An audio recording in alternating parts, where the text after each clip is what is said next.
Most people think that being broke is the worst position that you can be in. You have nothing, no money, no leverage, no status. What if I told you that being broke is actually one of the most profitable positions that you can start from, if you understand how attention works? Because while you don't have any money, what you do have is relatability and a position that people will root for. And money doesn't just come from having resources anymore, it comes from attention. And nobody gets watched more than the underdog. Think about it. Every viral story you've ever cared about follows the same formula. There's struggle, and then there's a grind, and then there's a come up. Nobody clicks on the kid who already has everything, who already has the Lambo, who gets gifted all of his money from his parents. They click on the one sleeping in his car, trying to make something happen, who has a passion. Because humans are wired to root for people that shouldn't win. It's the same reason sports fans love a Cinderella run more than a super team winning again. It's not just entertainment, it's psychology. People like watching the underdog overcome insane struggles because everyone has their own struggles. And when they see someone else winning, they see themselves winning. And being broke gives you three things that rich people can't fake: relatability, stakes, and invisible starting points.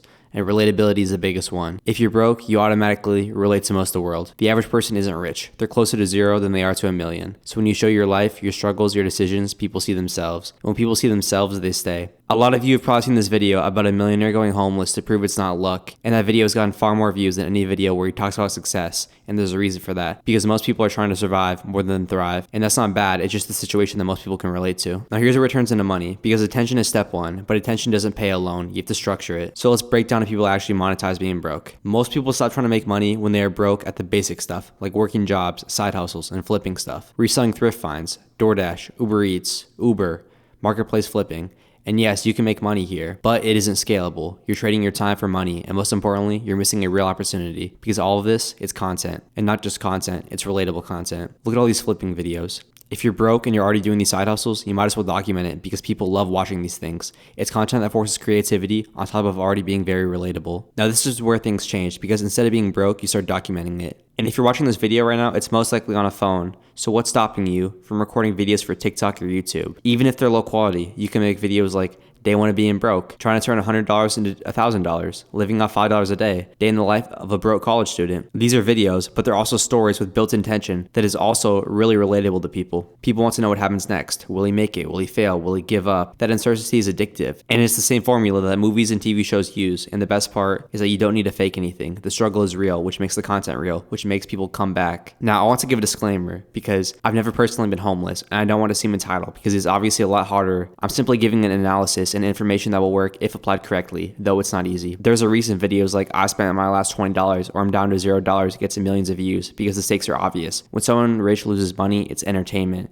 When somebody broke loses money, it feels like survival and something that you can relate to. That emotional difference is everything. Think about Ryan Trahan's series, who starts out with very little money and has to work his way to more money. Even though he's rich in real life and the audience knows this, the stakes of relying on such little money combined with his very approachable personality makes his videos so much more attractive to watch because they are to a certain degree relatable over something like Mr. Beast doing a $1 million yacht video. Most of us have $5. Most of us don't have $1 million. Now let's talk about the numbers up because this isn't just theory. A small creator pulling 500k views on a TikTok video can make anywhere between $1,000 to $5,000 in ad revenue depending on the niche and the length of the video. Now add affiliate links, TikTok Creator Fund, TikTok Shop, brand deals. That same I'm broke video could realistically generate up to 10 grand, which is ironic because the video about being broke makes you not broke, but it goes deeper than that. People don't just watch broke creators, they support them, they comment more, they share more, they defend them because they feel like they're a part of the journey because they see themselves in you. And that's when people feel invested in your outcome because they want you to win. That turns into donations, merch sales, and a loyal audience.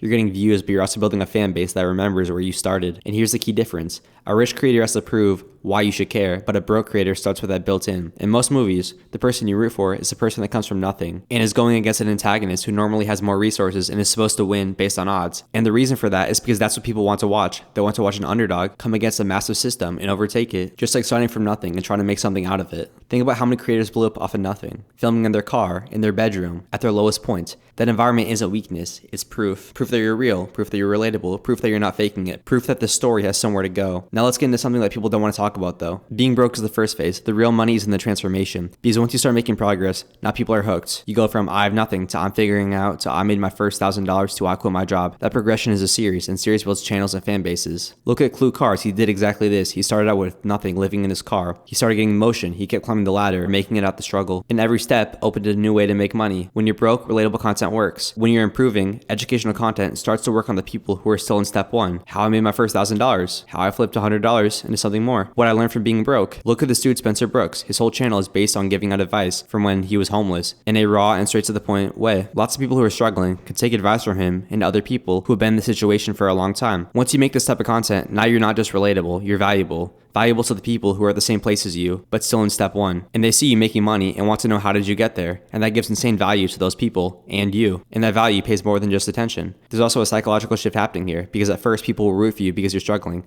Later they stay because you're proof that it's possible, not just for you, but for them. You become the bridge between where they are and where they want to be. And that's where the biggest money comes in, from things like courses, coaching, communities, brand partnerships, not because you were an expert at the start, but because people watch you become one. And don't think this is selling out to broke people, because if you provide actual value on how to escape the position you were once in, you're a way better of a person than a person that makes $10,000 dropshipping and then makes a course about it and then promotes it to the same group of people who are also broke. Look at Clue Cars again. He spent his last money he had on a GTR, which to some people is a supercar, and he lived out of it for months. He took the formula of being broke and made a terrible financial choice, but it was a choice that a lot of people wish they had the guts to make because GTRs are sick. But guess what? This relatability of wanting cool stuff but being dumb and broke worked out for him because he was able to make a community out of this, and now he isn't broke and lives in a home, all because people decided to root for him and support him. But let's be real for a second, because there is a dark side to this. If you're not careful, you can be stuck being that broke guy, because if that's what people were subscribed for and you suddenly change too fast, you lose the relatability and views drop and engagement drops and people will say you've changed. Think about Mr. Beast.